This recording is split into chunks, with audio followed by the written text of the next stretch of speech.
Now, I don't want to talk to you about the power of love. I want to talk to you about the power of sign. The power of sign is a curious thing. Make a one man weep, make another man sing. Yes, again, I reserve the right to break into song at any point in this class, and indeed the power of sign is about integer overflow vulnerabilities. The signs can cause the developers to weep and the exploiters to sing. You're going to have to go take the OST2 vulnerabilities class, though, to find out why. In the meantime, we're just going to take that example we just looked at and change it from an unsigned long to a signed long. So as a reminder, this is what we just saw when we had unsigned long, silly and surly. And now if we compile this new signed code, we get this instead. Still silly, but now we've got something else. Sarai, or I'm going to say S-rays, like X-rays. So new assembly instruction, S-ray.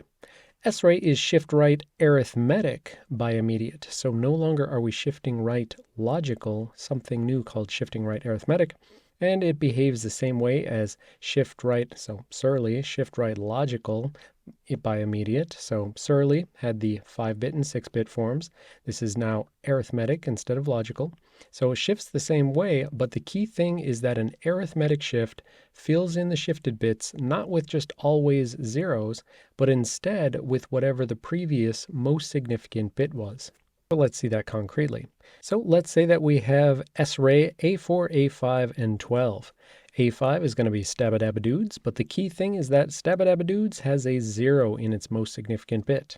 So shift it by 12 and you're going to see exactly the same stuff as when you had a logical shift, because all the bits, the top bits, are shifted over, but also the top bit is placed as the most significant 12 bits.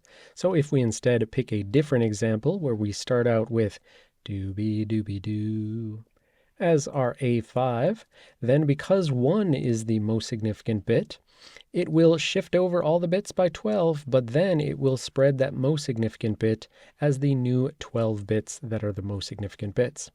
So that is the difference between arithmetic shifting and logical shifting. It's just in arithmetic, you spread whatever the most significant bit is as the new thing that is copied into the higher order bits after the shifting, whereas in logical shifts, it's always just 0.